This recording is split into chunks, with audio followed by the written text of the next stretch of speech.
राधे राधे, जय श्रीमन नारायण, हरे कृष्णा। कैसे हैं आप लोग? आशा करती हूँ कि भगवान हरि की कृपा आप सभी पर बनी रहे। और चलिए इसी के साथ आज हम सुनेंगे भगवान से निर्मल प्रेम। तो चलिए कथा को शुरू करते हैं।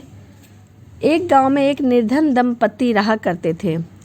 सुंदर और लीला दोनों पति पत्नी अत्यंत परिश्रमी थे। सारा दिन परिश्रम करते और सुंदर सुंदर कपड़े बनाते थे, किंतु उनको उनके बनाए हुए वस्तुओं की अधिक कीमत नहीं मिल पाती थी। दोनों ही अत्यंत संतोषी स्वभाव के थे।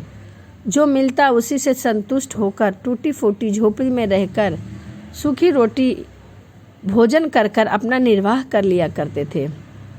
वह दोनों भगवान श्री कृष्ण के परम भक्त थे। दिन भर के परिश्रम के बाद जो भी समय मिलता था वह भगवान के भजन कीर्तन में, उनकी पूजा पाठ में व्यतीत किया करते थे। सुंदर बाबा के पास एक तानपुर और एक खड़ताल थी। जब दोनों मिलकर भजन गाते तो सुंदर तानपुरा बजाता और लीला खड़ताल। फिर दोनों भगवान के भजन में ऐसे खो जाते कि उनको अपनी भूख प्यास की सुध बुध ही नहीं रहा करती थी। यूँ तो दोनों संतोषी स्वभाव के थे, परंतु अपनी दीनहीन अवस्था के लिए उन्होंने कभी भगवान को भी उल्लाह नहीं किया और अपने इसी जीवन में प्रसन्न रहे।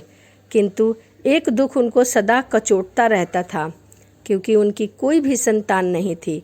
इसको लेकर वह सदा चिंतित रहा करते थे, किंतु रहते थे फिर भी सदा भगवान में मग्न।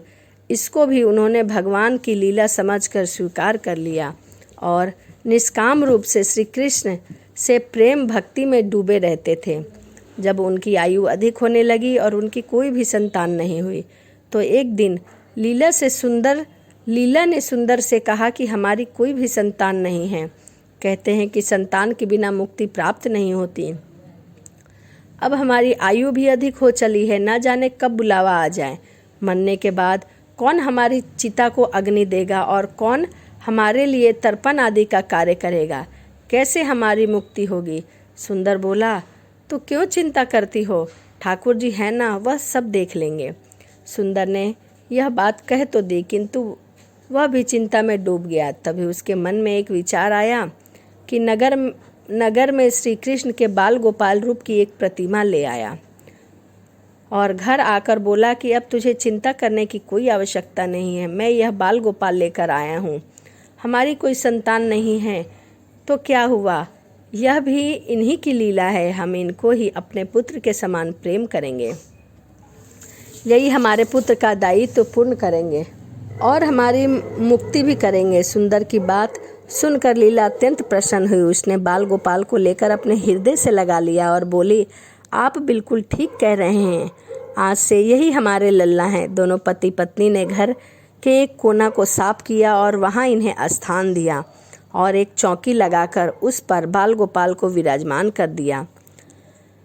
जब से उल्लाह दंपत्ति का नियम हो गया कि प्रतिदिन बाल गोपाल को स्नान कराते, उनको धुले हुए वस्त्र पहनाते, उनकी संतान की तरह लाड़ लड़ाते, उन्हीं के सामने बैठकर भजन कीर्तन किया करते थे और वहीं सो जाते। वह अपने बाल गोपाल के लिए सुंदर वस्त्र बनाते और उनको पहनाया करते थे। उनको बड़ा आनंद आता था। धीरे धीरे दोनों बाल गोपाल को अपनी संतान के समान ही प्रेम करने लगे। लीला का नियम था कि वह प्रतिदिन अपने हाथ से अपने लल्ला के लिए भोजन बनाया करती थी और स्वयं उन्हें खिलाकर ही भोजन किया करती थी। लल्ला को भोजन कराते समय उनको ऐसा प्रतीक होता था कि मानो वह अपने पुत्र को ही भोजन करा रही हो। उन दोनों ने निश्चय प्रेम देखकर एक दिन करुणा निधान भगवान अत्यंत प्रसन्न हुए और उन्होंने अदृश्य रूप में आकर स्वयं भोजन खाना आरंभ कर दिया। जब लीला प्रेम पूर्वक बाल गोपाल को भोजन कराती तो भगवान को प्रतीक होता मानो वह अपनी माँ के हाथों से भोजन कर रहे हैं।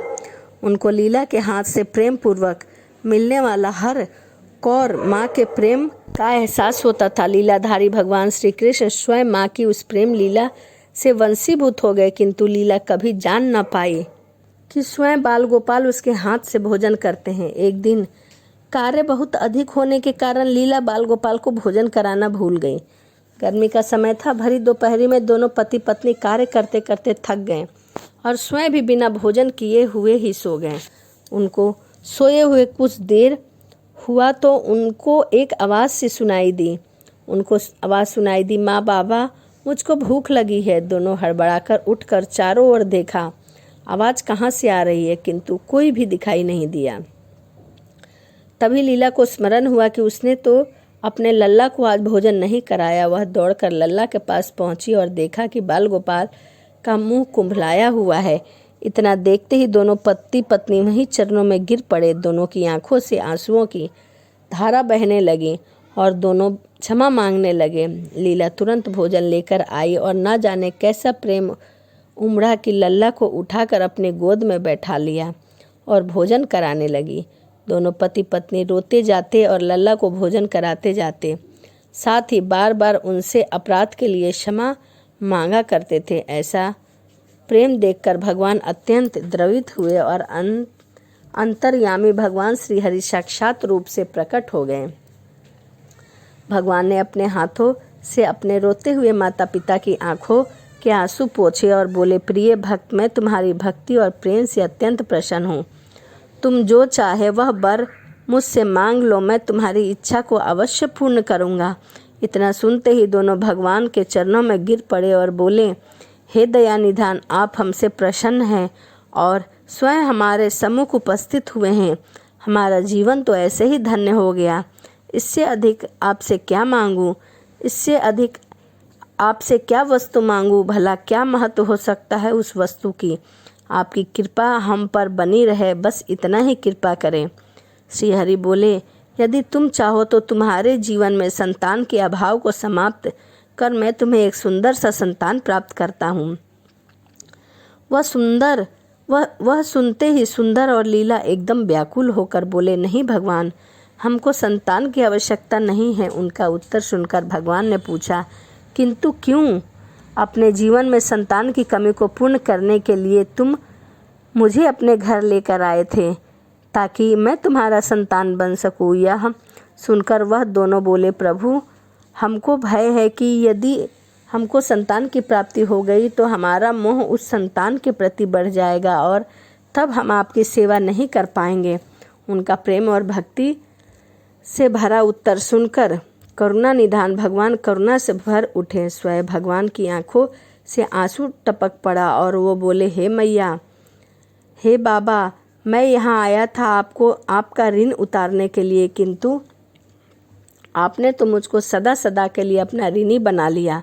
मैं आपके प्रेम का यह ऋण कभी नहीं उतार पाऊँगा। मैं सदा तुम दोनों का ऋणी रहूँगा। मैं तुम्हारे प्रेम से अत्यंत प्रसन्न हूँ। तुमने अपने निर्मल प्रेम से मुझको भी अपने बंधन में बांध लिया है। मैं तुमको वचन देता हूँ कि आज से मैं तुम्हारे पुत्र के रूप में तुम्हारे समस्त कार्य को पूर्ण करूँगा।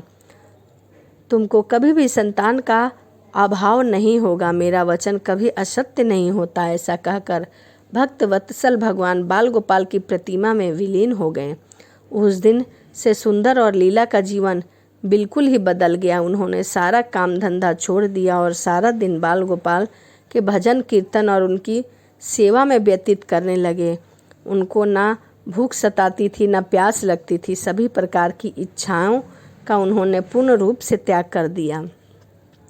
सुंदर कभी कोई कार्य करता तो केवल अपने बाल गोपाल के लिए सुंदर सुंदर वस्त्र बनाना और उसके सामने जब भी कोई परेशानी आती, बाल गोपाल तुरंत ही एक बालक के रूप में उपस्थित हो जाते और उसके समस्त कार्य को पूर्ण कर दिया करते थे। वह दंपति और बालक गांव भर में चर्चा का विषय बन गया, किंतु गांव में कोई भी यह नहीं जान पाया कि वह बालक कौन है, कहाँ से आता है और तुरंत कहाँ चला जाता है। धीरे धीरे समय बीतने लगा। जुलाहा दंपति बूढ़े हो गए, किंतु भगवान की कृपा उन पर अभी भी बनी रही। अब वो दोनों की आयु पूर्ण होने का समय चला आ रहा था। भगवान प्रेरणा से उनको यह ज्ञात हो गया कि अब उनका समय पूरा होने वाला है। एक दिन दोनों ने भगवान को पुकारा। ठाकुर जी तुरंत प्रकट हुए और उनसे उनकी इच्छा जाननी चाहिए। दोनों भक्त दंपति भगवान के चरण में प्रणाम करके बोले, हे नाथ, हमने अपने पूरे जीवन में आपसे कभी कुछ नहीं मांगा। अब जीवन का अंतिम समय आ गया, इसीलिए आपसे कुछ मांगना चाहते हैं। भगवान बोले कि निसंकोच मांगो, आपकी जो इच्छा है मैं पूर्ण करूँगा। मैं वचन देता हूँ कि तुम्हारी प्रत्येक इच्छा को पूर्ण करूँगा। तब बाल गोपाल के अगाध प्रेम में डूबे वृद्ध दंपति